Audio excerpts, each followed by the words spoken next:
Please join us in welcoming Executive Director of Plumia and author of Global Natives, Lauren Razavi.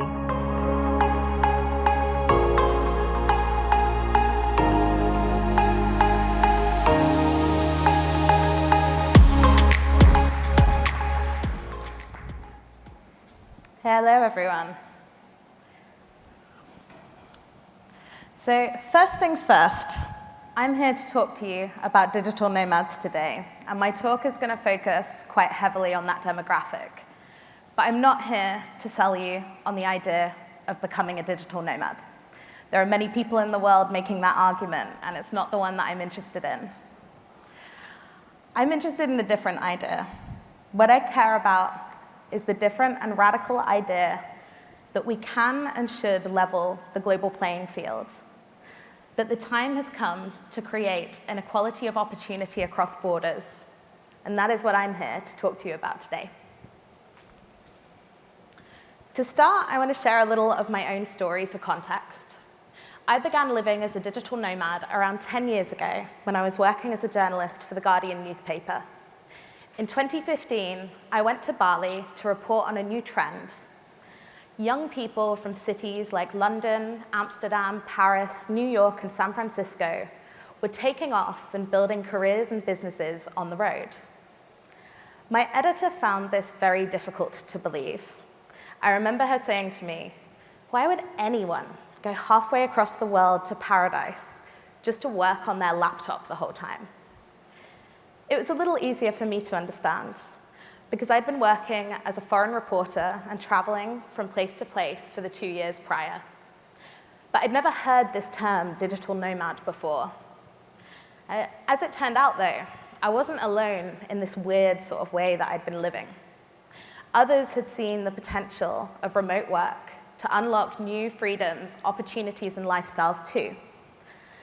So after discovering this nascent community, I began to identify as a digital nomad, and I became embedded in the nomad subculture.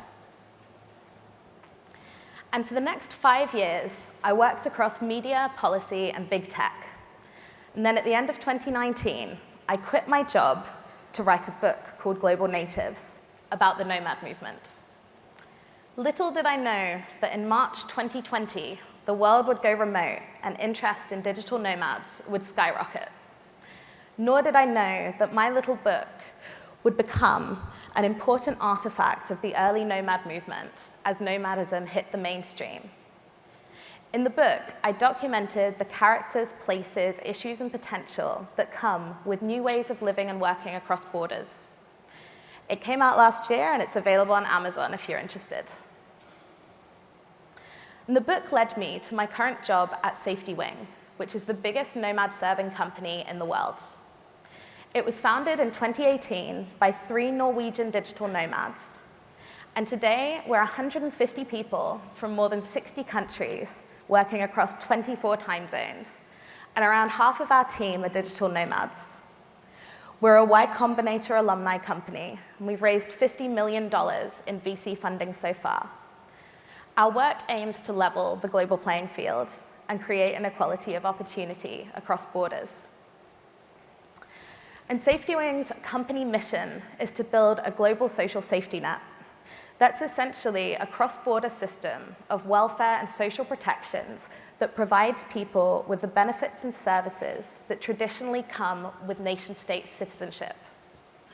In practice, we provide borderless insurance products covering essentials like healthcare, disability, unemployment, retirement, and parental leave. And I run our think tank, Plumia, which is focused on global mobility issues, i.e. how people move around the world. We collaborate directly with governments on nomad research and policy, and we create and curate media and community products for nomads all over the world. Before we go any further, I should pause to give a quick definition of the term digital nomad. A digital nomad is quite simply somebody who remote works and travels at the same time. They might travel full-time and have no home base aside from the Airbnb that they're currently staying in, or they might have a property that they own or rent in one home-based location and then travel away from there for a few months of the year. The important part to note is a nomad's flexible attitude towards location. We can work from anywhere with an internet connection, so that's what we do. And this concept of technology unlocking the potential to work from anywhere is not as new as you might think. On this slide, we have Stephen K. Roberts, who traveled thousands of miles across the United States on a bicycle, working from a makeshift solar-powered laptop in the 80s and 90s. And on the other side, we have a magazine cover from the early 80s, back when the world's first portable computer hit the market. As you can see, it wasn't quite as portable as the smartphones and razor-thin laptops that we have today. But that idea of taking your work with you, sitting by the pool with a portable computer and a cocktail, the image that we've all seen on Instagram in today's world, was actually right there from the beginning of these technologies. For decades, people have recognized that the internet would fundamentally reshape the human relationship with place. And that's the reality that we're living in today. And since the pandemic, interest in the nomad movement has gone through the roof. Today, more people than ever before are taking advantage of the freedom and flexibility of remote work. The figures shown on this slide only cover US nomads, but experts say that the numbers are similar within the EU and rising fast worldwide. By 2025, almost a third of the US population could be digital nomads. If those American nomads were a separate country, it would be in the world's top 20 countries by population size. Nomads are a significant demographic and a significant target market, especially for the travel industry. And of course, governments are paying close attention to the rise of this new demographic. They're competing to attract nomad talent to their countries through new visas, tax breaks, and even cash grants for people to relocate. Why? Because every country on Earth wants to be home to the next Silicon Valley. And if there's one ingredient you need to build a successful innovation hub like that, it's global tech talent. Countries want to boost their innovation ecosystems, connect their local populations to global business, and reap the economic rewards of nomads spending their money on the ground. And nomads also bring softer cultural benefits to the countries they spend time in. They reach across borders to experience, connect, and collaborate with people from other cultures. Just imagine the potential for innovation and human progress if we can scale up that activity and increase our global connectedness and cross-border collaboration.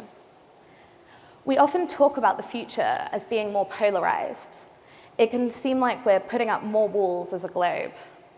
Yet we're also closer and more connected than ever thanks to the internet. Nomads signify something important about our future. They tell us something about how we're all going to live and how our global systems need to adapt to new realities. Of course, nomads also bring new challenges. We're beginning to see backlash in nomad hubs like Lisbon and Mexico City. But when graffiti and protests call out nomads, more often than not, the anger expressed is about problems that are familiar and relevant to all of us, wherever we come from and however often we may travel. Things like unaffordable housing, over-tourism, and the gentrification of cities. If all nomads were to go home tomorrow, whatever that may mean to a nomad, those problems would still remain. Nomads are certainly part of the story, but these are global problems in need of global solutions. And interestingly, when early adopter nomads like me left our countries of origin to go and experience life elsewhere, we were often fleeing those same forces of gentrification and a lack of affordability in our own cities. The challenge ahead is not about stopping nomadism, it's about embracing it. It's about harnessing it to create triple wins. Wins for governments, wins for nomads, and wins for the local communities that host nomads. And that is infinitely achievable. Nomads can plug gaps in tourism traffic during the off-season, and with smart policy, we can distribute them away from the major hubs to help revitalize forgotten areas, creating exciting new travel destinations in the process. Now, let's go deeper on the thorny topic of global equity, something that's too often overlooked when we talk about travel. In the world today, the coincidence of your birthplace determines your life opportunities. This reality is most visible in visa disparity and passport privilege. In other words, you're treated differently and have different rights depending on whether you hold a weak or a strong passport, something that you have almost no control over. At a time where we have access to the same internet connection, how can we let a global border system that restricts based on birthright continue unchallenged? The world is increasingly borderless. Shopping, banking, social media, everything has gone digital and global. Nothing looks like it did in 1945. But global mobility is still stuck in that era, leading to continued global inequalities. Given how long I've been living as a digital nomad, I'm often asked the question, do you think everyone should go nomadic? No, I don't think that. But I do think that everybody should have the option to, if they want. That more people should be able to move around the world to seek out the lifestyles and opportunities that appeal to them. And I believe that a person's destiny should not be defined by where on this planet they were born. Today, I see newly remote workers making the same decisions that I made 10 years ago when I first experienced the flexibility and freedom of remote work. And now I look 10 years ahead and I wonder, what comes next?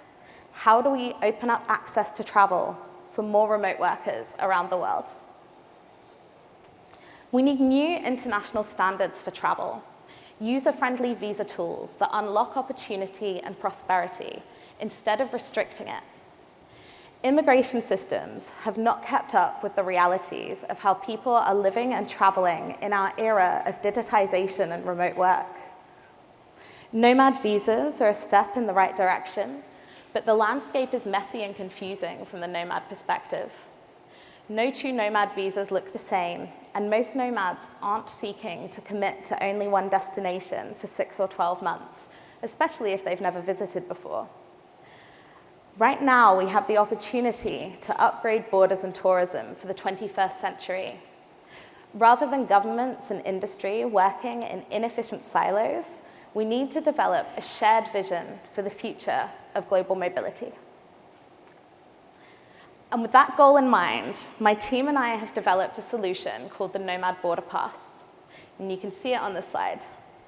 It's a new multi-country visa designed to create a consistent international standard for nomad travel. Pass holders are pre-approved for up to 90 days of remote work and travel for each time they visit one of our participating countries.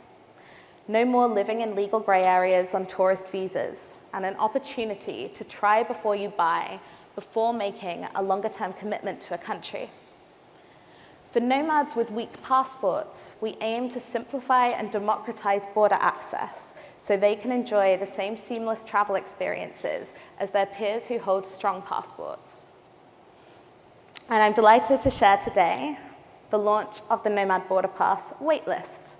So you can visit our landing page using this QR code to learn more and to sign up to hear when we start accepting applications for the program. Pause there for a couple of seconds because I can see people with their phones wanting to get in on that. And so the Nomad Border Pass is just the first step towards a larger and more ambitious goal. Ultimately, we want to launch a new global passport available regardless of a person's birthplace. And we have a roadmap to make that happen by the year 2030. We aim to fundamentally reshape and challenge how borders work by showing that a better system is not only possible, but within reach. Not just a better system, but a better world. Our collaborations with governments now are helping us build the trust and diplomatic relations necessary for the Nomad Border Pass to be accepted at borders and eventually for us to be recognized as a passport issuing country.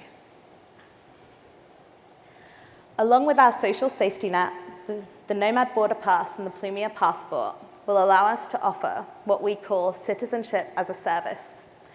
We want to provide the functionality of a nation state as a global digital subscription. Essentially, we want to build a country on the internet. But that's a talk for another day. On that note, I'd like to offer some closing remarks. Firstly, remote work and digital nomads are here to stay. It's impossible to put the genie back in the bottle at this point, and we'll continue to see people's relationship with place shift and their expectations of travel develop and grow alongside. Secondly, global equity matters in how the future unfolds, and everyone in this room has the power to affect real change by questioning the status quo and championing ideas to level the global playing field and create new opportunities. Thirdly, progress toward a better world depends on collaboration between business, government, and citizens. Now is the time to create the systems and partnerships needed to deliver on a shared cross-border vision for the future of global mobility. And finally, the world that exists in 100 years begins with the decisions we make and the infrastructure that we build today. So let's get to work.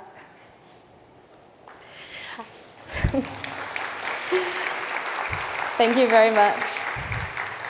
I'd love to keep in touch, so please feel free to connect with me on LinkedIn and drop me an email. And we're open to all forms of collaboration with the travel industry to bring our vision of the future to life.